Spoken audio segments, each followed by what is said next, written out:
I used to think, what should I tell you? Which is your search? What do you want in life? Thought it would be useful if I talked to you a little in that regard. From my point of view, except what we want to get, we do everything to get it. That's why sorrow and pain result in life. Forgetting what is really our aspiration, the thirst of our very deep soul, we search for everything else, and that is why life proves to be a puzzle. Lots of labor is done, and nothing is available as a result. They run a lot, but they are not available by the time they reach somewhere. No source of life is found. Such is our life, full of fruitless labor. Just think a little on this. I would like to share some thoughts with you on this. What is our search? If we think about ourselves, open our eyes, what will we see? Are we looking for? Perhaps we will have a clear experience. We are searching for happiness, and it will seem that the soul of man wants happiness. Why only human beings and the aspirations of all animals are to get happiness? We will think like this. Everyone wants happiness, but I want to request you first, and then I will try to explain in detail on that. The search for happiness is a false search. Actually, we don't want happiness, we want something else. I will tell you what we want, and why we do not want happiness. I will also tell you that. But generally, it seems that we are all searching for happiness.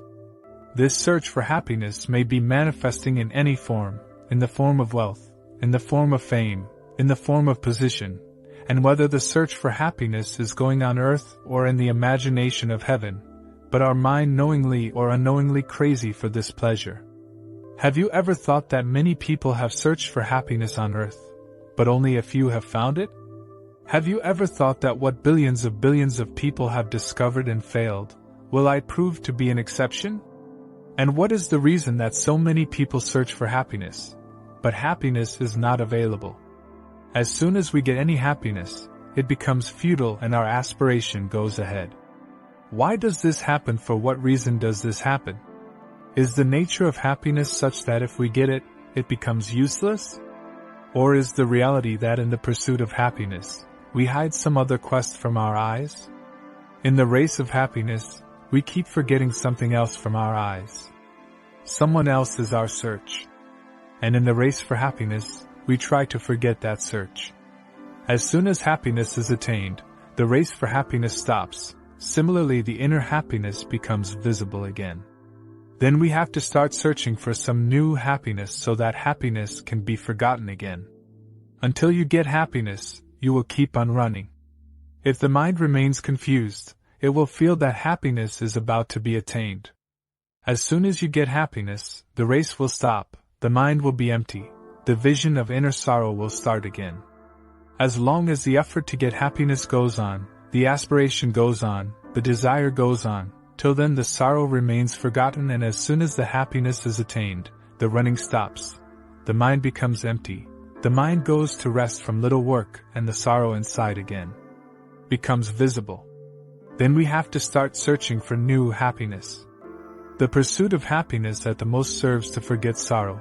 The pursuit of happiness at the most serves as an intoxicant, but does not lead anywhere, can't reach anywhere. No matter how great the search for happiness is, the inner sorrow cannot be destroyed. This is impossible. It's so incompatible, these two don't match. I have heard, there was a Muslim king. One night he was sleeping in his palace. It's a dark night, it's midnight, it's a cold day, it's cold. He saw someone walking up on his thatch. There were old-fashioned houses. The roof started shaking. He asked, "Who is there in this dark night? Who's on the roof in the middle of the night? And on top of the king's house?" A voice came from above, "I am a citizen." The king asked, "Are you a citizen? And what are you doing on the roof over the building? Are you a thief?" He said, "No, I am not a thief. But my camel is lost, I am searching for it." The king said, "Crazy, if a camel is lost, it is searched on the roofs of the building? Does the camel get lost somewhere on the roofs? Or will it be found by searching on the roofs?" A voice came from above, "That I am following you only.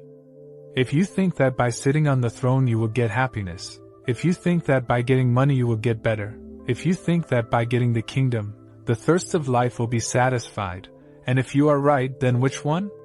Am I making a big mistake? Even a camel can be found lost on thatch. The king was surprised to hear. The man did not appear to be mad. Came out running, he said to the people, "Hold on, there is someone upstairs." The man was not found, searched a lot but could not find it on the roof. But another incident happened the next day. The next day even the king could not be found by searching in the palace. He also left at night. You will not find a camel on thatch. The camel doesn't even get lost on thatch. But we all are searching there. We are searching for happiness. Why are we searching for happiness? Looking for happiness, so that sorrow can be eradicated. If a man is sick, seeks health, what will happen? Is health searchable? What will happen if he keeps running in the world and keeps searching for health? Health is not sought. Disease is eradicated, disease is destroyed. Those who know do not search for happiness, but do some way to eradicate sorrow. Sorrow can be removed. Happiness cannot be found. And the one who goes to get happiness can be able to forget maximum sorrow. One can forget for a while, but the sorrow will not go away. If sorrow is to be eradicated, knowing the cause of sorrow, destroying the cause will destroy sorrow, and the one who destroys sorrow, he definitely becomes available to happiness. And the one who searches for happiness can never eradicate sorrow. Let me tell you, we are all searching for happiness. It is not a real thing, it is not a real search. Our real quest is that we want to eliminate suffering. But we catch hold of that real search in an illusory way, and we think that we want to get happiness. May I remind you, there are only two types of people in the world: those who seek happiness, and those who seek to eliminate unhappiness. And this is the difference of heaven and earth between the two. These words can be known from one. On being heard from above, it will seem that even the one who searches for happiness, he is searching, the one who searches for the removal of sorrow, he is also searching for the same. No, not at all. The difference between the land and the sky is not as much as the difference between these two things. One who searches for happiness falls in sorrow. And the one who seeks to eradicate sorrow, he goes on attaining happiness. What is the reason? Why don't we see this and that there is unhappiness within us? Why are you searching for happiness? Certainly, when you are seeking happiness, it is a proof of that and a proof that you are happy. If a man is not happy, then what will he search for happiness? If a man is not poor, then why would he search for money? That's why the more a man searches for money, it should be known that the deeper he will be poor. Otherwise, why would you search? Why should a man who is not ill seek health? And one who seeks more and more health should know that he is as deeply ill. There was a fakir. He was in love with a very big king. The people of the village said to that fakir, "The king gives you so much respect, so much respect. Ask them to open a small school in the village." He said, I go. Till date I have never asked anything from anyone, but if you say, then I will ask for you. He went to fakir. He reached the king's house.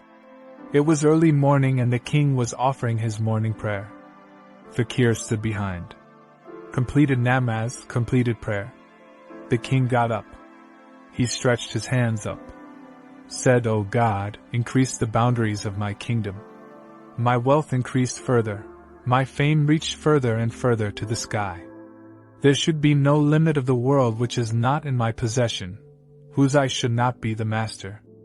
O God, have such a blessing."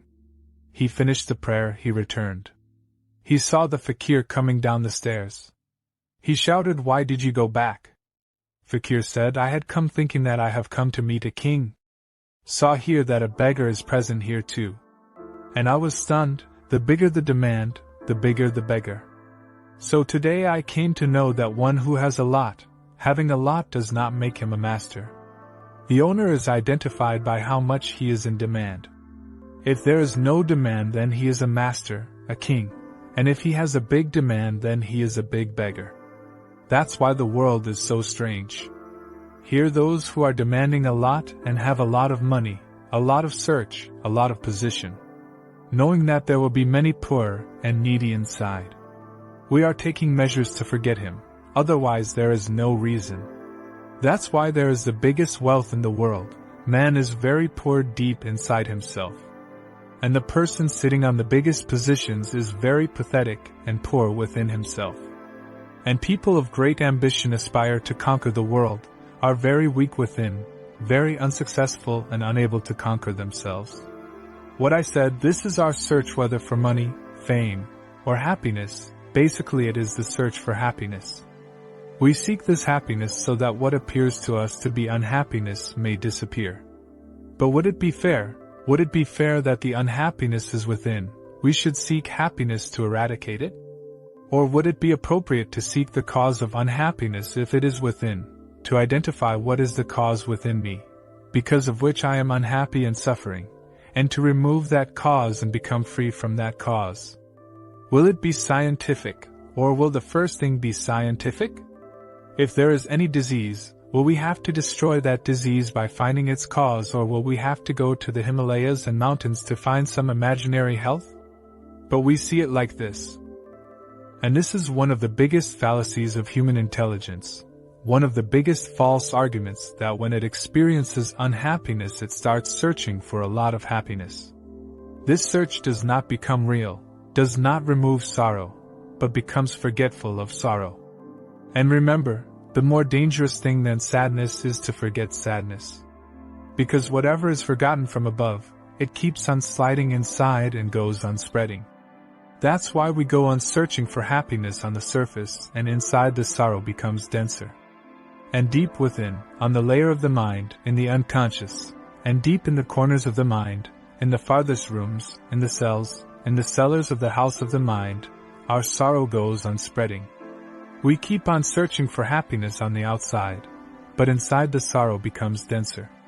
The more one searches for happiness outside, the more the causes of unhappiness become stronger, and the unhappiness within becomes denser and wider. The seeker of happiness finds in the end that unhappiness that are engulfed in sorrow. That's why I wanted to tell you this in the very beginning. Let me tell you a little about this. This search for happiness is the only illusion, the only ignorance. The search for happiness will not eliminate sorrow. If the diagnosis of sorrow, knowing the cause of sorrow, identifying and doing Amma will remove sorrow, then the first thing is that the search for happiness is illusory and does not even touch sorrow. Sorrow spreads on top, and sorrow becomes stronger inside. It doesn't stay, it doesn't touch it anywhere. It is just like there is a tree and we do not cut its roots and keep cutting its leaves.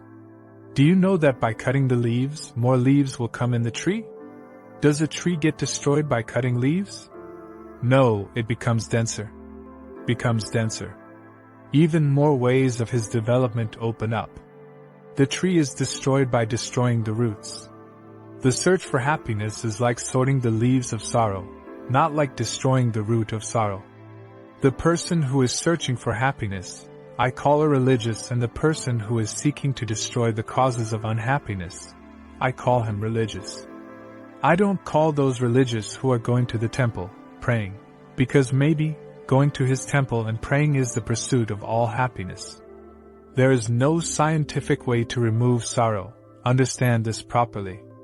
It could be that his prayer in the temple is a part of the search for happiness, and he wants to make God spiritual in the pursuit of happiness, and is praying there too to get happiness. And if God is found to be giving them happiness, then they will believe that God exists, and will offer some coconuts and flowers. And if it is not known to give happiness, then they will deny that there is no proof of God. We are sad. Only their pursuit of happiness can take them away from the shop to the temple. But I do not call the seeker of happiness religious. There is a world where we are earning money, building buildings, collecting fame, acquiring. There comes a limit that it is visible to man that this does not remove sorrow, and I want happiness. It can also happen that in its reaction, he leaves the whole house and door, leaves the property, becomes a monk. Started suffering, started giving pain to the body, started starving, started whipping the body, started sleeping on thorns, started lying in the sun, started living naked. He started giving as much pain as he could give to the body. But it may be remembered that all this pain and suffering is also being done with the desire to get happiness in heaven, in this world, in the next life, in a different birth somewhere. The actions become irreligious. You must be aware that all the religions have imagined heaven and arranged all those pleasures in heaven, which are not available to us here, or those who have neither here nor there and are prohibited. What is this proof of? This is proof that those who are unable to find happiness in this world have no limit to their aspirations. They again suffer from the desire to get the same pleasures in the other world. There is such a country. There are people who have imagined in heaven that there are many springs of wine. Liquor is prohibited here. Religion says it is bad to drink alcohol here. But it is a matter of Bhattacharya. Those religions which say that drinking alcohol is bad, they only say that those who do not drink alcohol will go to a heaven where rivers of alcohol flow. This protest is visible. It is understandable that those who have given up alcohol here may have given up because they want to enter a heaven where wine springs flow, rivers flow. The desires which have been prohibited here, arrangements have been made in heaven for the complete fulfillment of those desires.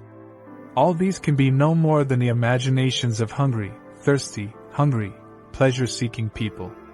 And that's why the people of the country in the world, whatever kind of thing is considered happiness, have arranged for it in their heaven. The heaven of all the countries is not the same, because the wishes of happiness of all the countries are different. If you are born in Tibet, the cold there is very sad, the cold there hurts a lot. That's why he has wished for warmth in his heaven. There is no winter at all, no snow at all, no mountains at all, just plains. There is no winter at all in the heaven of Tibetans, there is a great atmosphere. But our heaven, cool winds blow there. The heaven of a hot country will be different.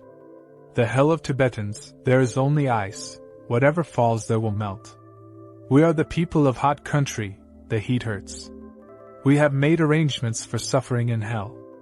And coolness gives happiness, so heaven has been air-conditioned. There are people of cold country, the cold is giving a lot of pain in their imagination. They have arranged summer in their heaven and winter in hell. These are the projections of our imaginations of happiness and unhappiness. They are its projections, it is its extension. The happiness which we do not get here, many people who remain suffering here, experience that they do not get here, they do not wake up from that also.